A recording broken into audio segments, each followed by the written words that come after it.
Well, good afternoon, everyone. We are sitting in an empty room, by the way, Matthew and Morgan, but we are recording as if somebody may come back and listen to this. So today at our Tribal Education Caucus, we are going to be hearing from Matthew Bell and Morgan Smith, both part of the Tribal Student Achievement, Resilience, and Relations Unit at the Office of Public Instruction. And today we'll be talking about infusing curriculum into culture, hoping to hear some of the work that they've been doing and some of the work they'd like to do in the future. Take it away, guys. Thanks, Carrie. Hello, my name is Morgan Smith. I am the Tribal Student Achievement Specialist with the Office of Public Instruction, and I am here with my teammate, Matt. Do you want to introduce yourself? Hello, my name is Matthew Bell, spelled B-E-L-L. I'm the Language and Culture Specialist here at OPI. We have a few more teammates to introduce with our next slide. Our director is Donnie Wetzel, and our fellow teammates are Alicia Doney, who's our tribal youth coordinator, recently came on with us, Crystal Hickman, who's our school mental health support services coordinator, and then there's Anna Marsicano, the OPI Tribal Culture and Connections AmeriCorps Planning Grant Coordinator, who's been coordinating a lot with Alicia in their youth advocacy work.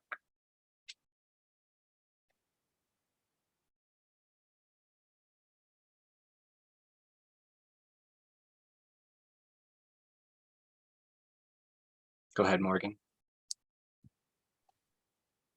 All right, so this is a quote that our fearless leader, Donnie Wetzel, uses in several of his presentations. One of the reasons Indian children experience difficulty in schools is that educators traditionally have attempted to insert culture into education instead of inserting education into culture. And hopefully today, that's one thing we can try to highlight for you all, is how we are trying to infuse the curriculum into the culture instead of the way that it has been done previously.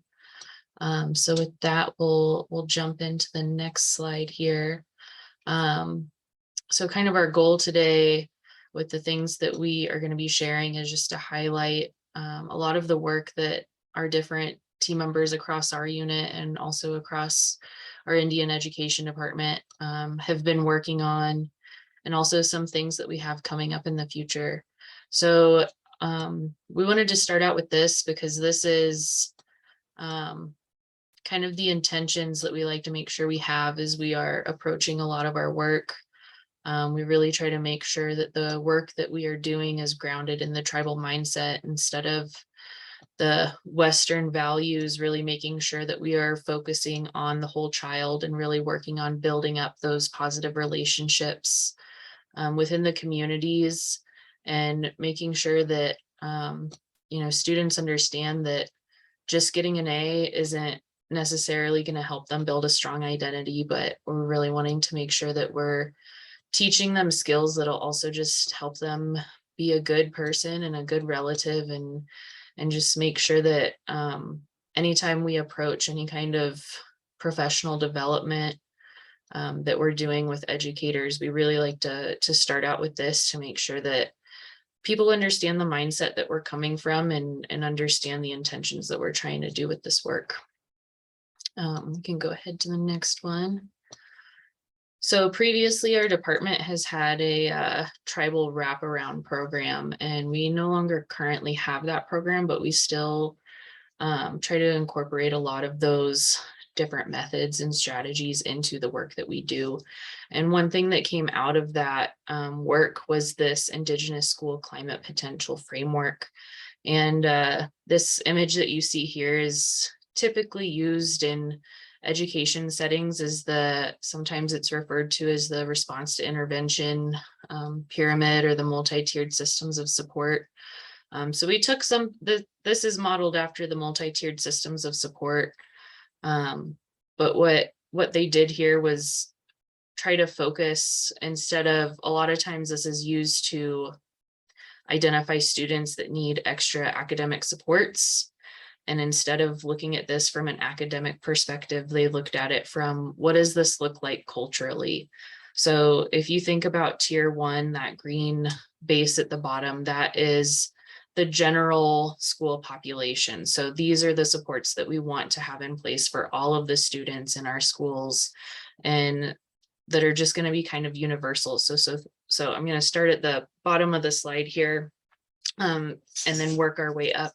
So some things that would be included as kind of universal supports in that tier 1 category would be tribal language and identity, reflected in and out of schools using a strength-based approach, making sure that we have tribally specific strategies woven into our curriculum and lessons, making sure that we are including those tribal values and virtues, teachings of tribal family structure and clan systems, and any kind of becoming of age ceremonies, youth and elder mentorship and resiliency work. The tier 2 is once we kind of start to narrow it down with more specific strategies. So I would say we really want these in place. The higher percentage of American Indian students we have in that school population, the higher we want these supports to be. So if we have a school that is the majority tribal students, we really want to be in that tier 3 category, making sure all of these things are in place. So as we move up, we just see those getting more and more specific.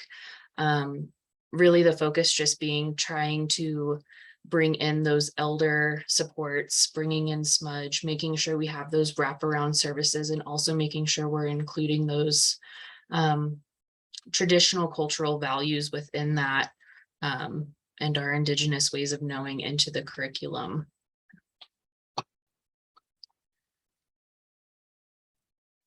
So this was something that we have revised this year. This is our culturally holistic school framework that we have within our department here at the OPI. So we have it broken into 4 quadrants, and these are the 4 components that we really like to focus on as we work with our schools. So kind of the 4 main categories that we are constantly trying to work with are culture and self-identity, instruction, holistic wellness, and safety. And what we did was we identified people that we have within our team here and really tried to focus on which category each of us would fit into, and from there build upon the strengths that we have that we can offer supports for to schools. So for example, the work that both Matt and I do, with him doing the culture and language integration, my position focuses a lot on the data-driven instruction. So we would fit more so in that instructional category. Whereas Crystal Hickman is our school mental health support services coordinator. She would fit into that holistic wellness category. So these are just some of the current offerings, I guess you could call them, we have from our team here within the agency that we are really trying to help schools incorporate into their daily routines.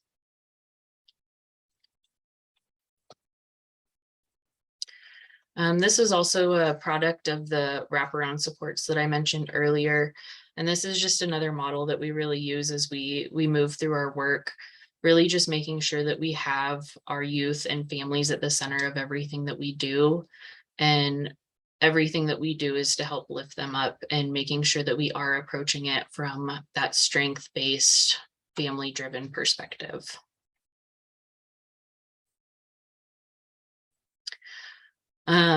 So one of our more recent exciting things that we have happening within our team is in October 21, we established the Knowledge Keepers of Indigenous Nations, which we refer to as KIN. And that is representing cultural elders and knowledge keepers from every tribal nation in Montana. And it will help us build sustainable sources of Indigenous knowledge that inform our public education system to reroute and revitalize our tribal youth in positive self-identity. This is also good for all Montanans, as kin will provide quality, culturally appropriate knowledge and resources from the tribes of Montana to enhance educational systems with robust knowledge that exists within the original inhabitants of Indigenous communities that populate our great state.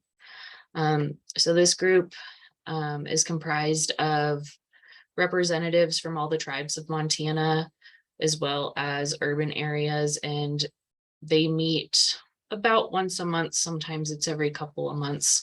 We actually just met yesterday and established the Articles of Association, which really just walks us through the process of how we can have elder consultation within schools and consultation with our knowledge keepers. Matt, is there anything you want to add here with this one? I know you've been working with them quite a bit longer than I have. Yeah, I think there's a great potential here to have our knowledge keepers not just in schools, but work with other agencies to expand the knowledge base, the understanding, the potential that the educators have that work with our students. This model has been successfully utilized in other parts of the world as well. Canada is kind of where we were looking a lot at their model. So yeah, there's some success proven here, and we hope to build upon that.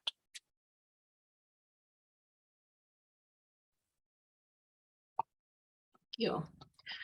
Another group that we have, so we have Alicia Doney, who is our tribal youth coordinator, and Anna Marsicano is our AmeriCorps Vista Grant planner. They work a lot with our youth and especially with our high school kids, trying to build up leadership within our schools. And so RISE stands for Resilience and Something Else. It is a group that was formed during the COVID-19 pandemic that meets virtually. I believe, Matt, is it once a week or every other week? I always get the schedule mixed up. Every other week. Every other week, thank you. But they meet virtually, and it's just a great opportunity for kids across the state to network and collaborate with one another and again, build those positive relationships. And Matt, I'm gonna defer back to you again if you have anything you would like to add for this one as well. Yeah, so I guess as you see, it's been a couple years going now, and we have some students who have kind of risen through the ranks and are moving on to higher education and have had the opportunity to kind of look back and give a hand up to some of these students in the group currently and be a positive influence. So there's very good networking here happening across the state for all of our students. A lot of potential to build up their identity and give them some space to show their leadership potential. So it's a really great grow your own grassroots effort. Yeah.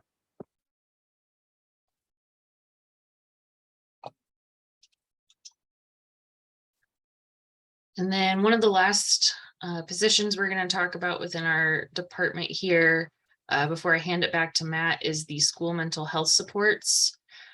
So that is Crystal Hickman, and some of the current work that she has been doing is really centered around providing supports to schools regarding restorative practices, talking circles, resiliency, educational wraparound processes, and strength-based approaches. She also works a lot with CSCT, which is the Comprehensive School Community Treatment. And this work closely mirrors the educational practices of many tribes. And they do a lot of work that is ongoing on weekly and monthly bases to continue those supports for our kids. And if we jump ahead to the next one, we have the 6 components of resiliency. And this is something that I know Crystal centers a lot of her school mental health supports around, but really just we as a unit really try to approach all of our work from that strength-based approach.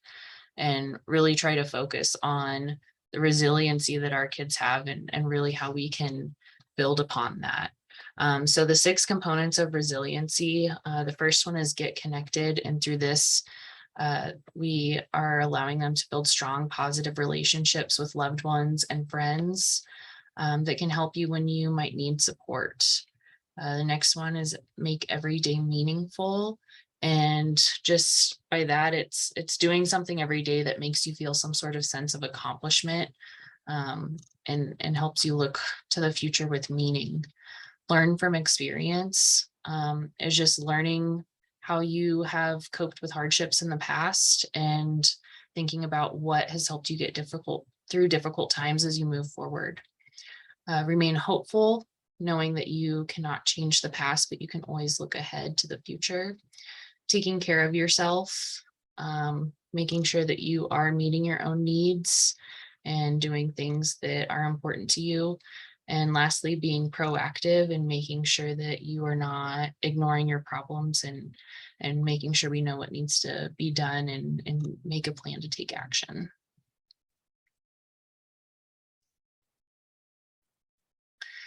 And then along with this resiliency work, and also kind of going back to what we discussed in the beginning with the relationship building and feeling connected, a lot of teacher prep programs focus on Maslow's hierarchy of needs, where we always try to make sure, food, clothing, water, shelter, everything, all those basic needs are met first. But when we look at it from a tribal mindset, we really try to recognize the importance of that sense of belonging and connection to our communities. And it's really important to acknowledge that as we move through this work, because Indigenous ways of life are always about being mindful. And we really want to make sure that we are being intentional with what we're doing and using that to positively support our tribal youth as we move through this work. So with that, we're gonna kind of switch gears to Matt's specialty of language and culture. So I will hand it off to him. Thanks, Morgan. So yeah, I've been tasked with helping OPI align a lot of our work that we do as an agency, our education standards type of work, consulting with tribes to accurately convey the standards, the ideas, the goals that each tribal community has for their own people, their own communities. So a lot of listening, a lot of meetings and coordinating between communities, our kin group and our youth. More specifically, I'm working on updating world language standards within the OPI along with the team. And part of that work involves outreach to our tribal communities to learn more about their language standards, their ideas of proficiency and culture, and the mixture of those things and how they play into the idea of world language standards. So in addition, we are also listening for ways we can support language and culture efforts by engaging family support. At our recent kin meeting, it was an important thing that we brought up to reflect on how important it is to have family support in engaging language revitalization work. And so we'll be continuing on that road and understanding and providing resources within schools for that. Again, advocating for practices such as smudging, sweating, other positive cultural practices that in a way are somewhat pan-tribal, but also have distinct practices within each tribal community. And so we're here to listen and share when and where appropriate So yeah. So we're also engaging our Class 7 certified teachers in professional development and support. We have a couple of language grants that we are managing that help support the language revitalization work and resource development that Class 7 teachers experience each day. And continuing to, again, work with each tribe to best support the model and the needs that each Class 7 faces within their community.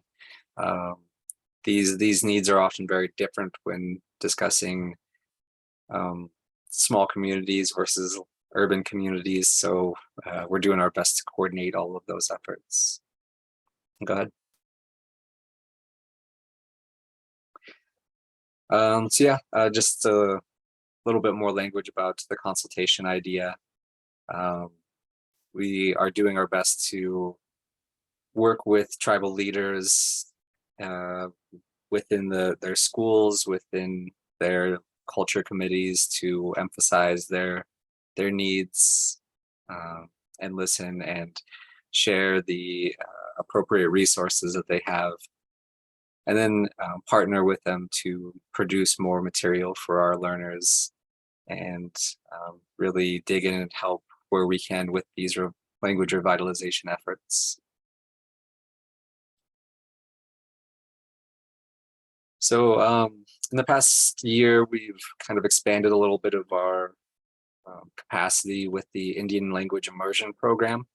A couple more schools have applied and successfully have been accepted with the grant, and so hopefully we can continue that trend in the future, expand awareness about this ILIP grant, and build capacity with more Class 7 teachers to continue doing that work.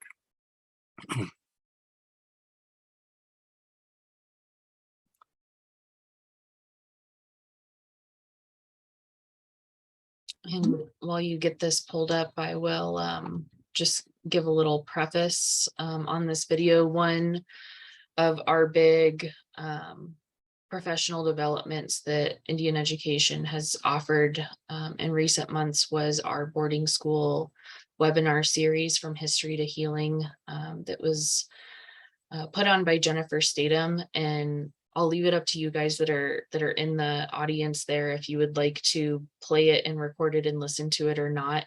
But this is just about a 6-minute video that is just a piece together summary of the speakers that presented, and just give a little overview of that. But I know there's not many people in there today, so if you guys want to go ahead and save that for later, you're welcome to, or I'll leave that up to you guys.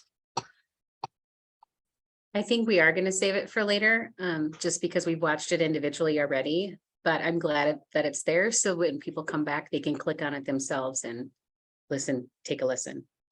Perfect. Thanks, Carrie.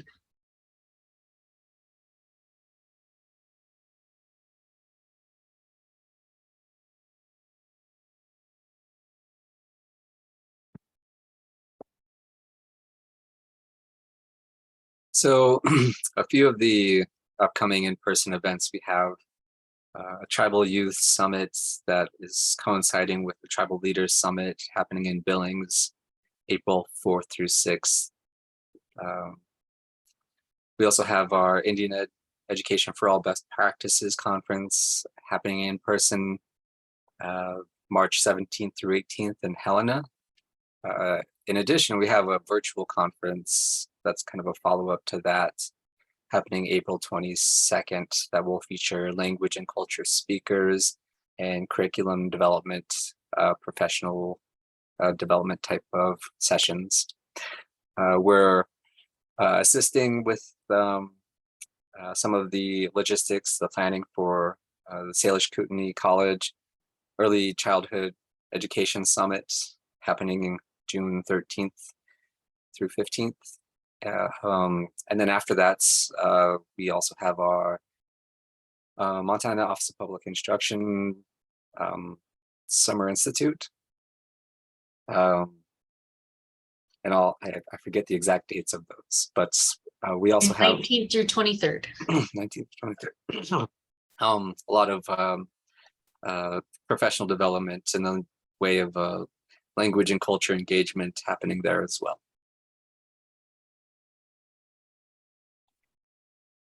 And that is all we have for you guys, but this is work that we are continuing and don't really plan on stopping anytime soon. So thank you guys. Thank you. Yeah, it's really exciting to see how some of these things are coming together. I mean, IFA in their own unit are out and about into schools now, getting out there, and they have things. But I anticipate, correct me if I'm wrong, I'm anticipating at least you two and maybe the third person that will hopefully be coming on soon, getting out boots on the ground a little bit more, even after this exciting the Leaders Summit. I know that Morgan, you've been out there just kind of getting out there now, but anticipating more in the future, because that was the one question I did have in all of this. And thank you for everything that you've shared, because it is exciting how everything truly is coming together, is really in practical ways. And I see that I wrote it backwards as on the title, but really practical ways of how to help teachers infuse culture into the curriculum. So that is specific to classroom, not necessarily on the, the 9,000-foot view, but we have to start somewhere. And that's kind of where we're at right now. But that's what I'm excited to see, is that piece. And I don't know if you guys have any thoughts about that right now, or stay tuned kind of thing. Yeah. Well, to answer your question, Carrie, I know when we had our team planning meeting a few weeks back, that is one of our current goals that we are working on, is just trying to get out there and visit more schools. I personally tend to do my travel with the comprehensive schools team. Not to say that that's the only visits that I do, but I definitely look to expand upon that as the school year winds down, and definitely plan to use the summer to do some of that logistics planning, so that once the new school year starts up in the fall, we can really hit the ground running and get out there and make our presence known in the schools, and see how we can help support them. Exciting stuff.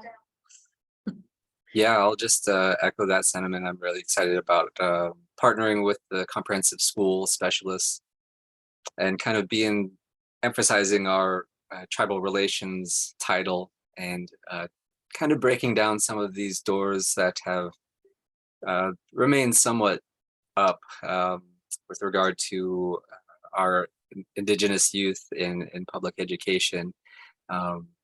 It hasn't been on a historical timeline all that long that the trends in public education were not very favorable for Indigenous youth. So we're pushing down those doors and leading, I don't know, leading some good things here with our unit. Sounds good. I don't know if there's any other questions on the floor, so I think we're just going to end. Thank you so much for sharing today, and we look forward to hearing more about what you're doing in the future. Thank you, guys. Thank you. Thank you.